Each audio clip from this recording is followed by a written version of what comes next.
Hey guys, it's your best boxing friends. I'm Kelsey. This is Rico. Rico, tell them your name, Rico.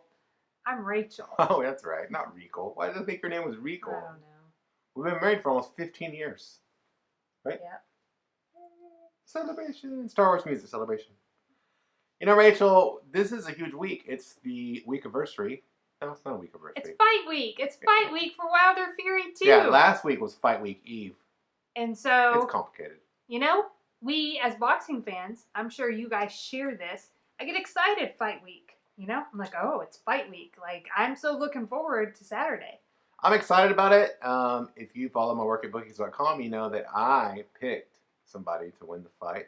And you know why. And part of the reason why, did we talk about this before, what George Foreman said? George Foreman talked about, I had a long chat with him last week about the Rumble in the Jungle. And he talked about how the hardest thing for him to get over wasn't losing to Muhammad Ali in that fight. It was that he felt like he had this special power that he could knock people out. And no matter how much he hurt or hit Muhammad Ali, Ali kept coming back.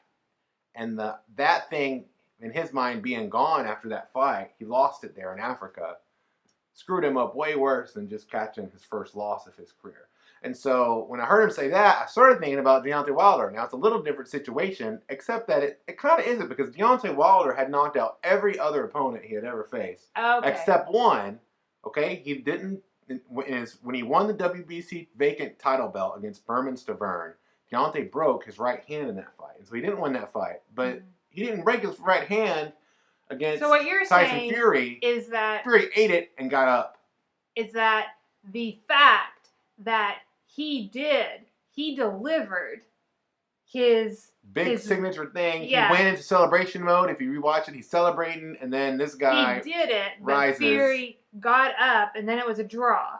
So he didn't have a loss. And some people would argue that Fury should have won via decision, but yeah, it was a draw. But like that may have affected Wilder on a deep, like, psychological level. That maybe he's not as even similar to what George Foreman felt against Ali, where he was like, he shared with you that he was, you know, deeply like affected by like that thing that I always had. How is it gone? It's gone. That was his special little thing that he had. And so, and here's the other part. Wilder might not even know it, because I'm not even sure George Foreman knew it until later in his life. Well, because self-awareness isn't something that any of us, always have all the time, you know? Yeah. Yeah, we were just talking about this, how I've seen in my own life things I wasn't even aware of, how big of an effect they would have had. So what do you think was going to happen when he's standing across the ring from the guy that ate his best punch, the guy that now looks to be in a lot better condition than he was before, the guy that otherwise in that fight, the other 10 rounds, the rounds that he didn't knock Fury down in, Fury was the better boxer, clearly, I think. And so I wonder, will that have a play in the fight? I don't know. But hey, you should read my work anyway, right? I'm going to leave a link in the show notes. Rachel, what do you think? Do you think that could have an effect on him? Yeah, I think it's very interesting. So, as you might imagine, Kelsey and I do talk about things like off camera.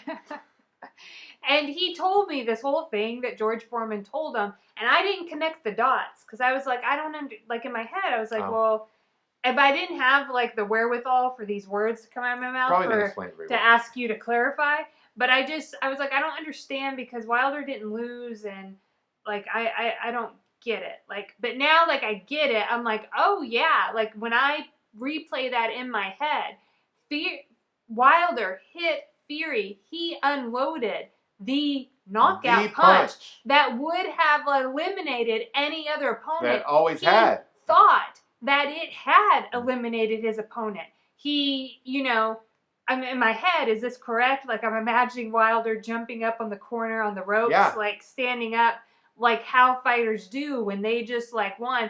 But Fury gets up. Then you heard the Undertaker. Basically. And like, yeah, I do wonder. I'm like, oh, well, that would be significant. And you might look at your opponent, and when you see him again, and it might change you how on you feel. You might not even know, but it might be like, uh-oh. On a deep, fundamental level, because and you're not doing the things. You make different choices based on even some things that you're not even aware of. Yeah. Like you'll fight differently. So I think that's really interesting. Super compelling fight to me. So much more came out of the interview with George Foreman. I was going over it today, and I cannot wait to share it with you. I'm not going to share it with you now. I'm going to share it with you after I've written about it, publish it somewhere, and somebody pays me. And then I will share it with you with a link to that you can read. But until then, be sure to like, comment, and subscribe to Real Talk with Kelsey and Rachel. Where else are you going to get this kind of classic 1970s heavyweight great name dropping? Hey, you know what? Why somebody subscribed to our channel? Why? They subscribed to our channel. We had very few words exchanged, but the reason they were like pity. It wasn't pity. The reason was because we're open to people having different opinions. Oh, that's good. Try to be. This person had a very different opinion, but like I responded in a way, at least this is what I get, that it was respectful, you know? Oh yeah, I think it's important, and that's what we're doing here. We're just sharing our thoughts and opinions, and we don't have a claim to truth, and I think that it's good to have that dialogue. The only thing that sometimes people, if you come at me with like 3 personal attacks in a row because you disagree with my opinion, I'm probably not going to like that. But other than that, feel free to have a completely different take on anything that I ever say or Rachel says or I ever write, because I think that's what makes this so much fun, is talking about what we see and what we think and why we think we're right. Yeah. And you'll actually see, like, I like all kinds of comments that are different than me, even expressed in a different way that I might express them. But what I appreciate is, like, that somebody, like, took the effort to leave a comment and share their opinion with me, even if it's not mine, you know? Share it with us. Do it now.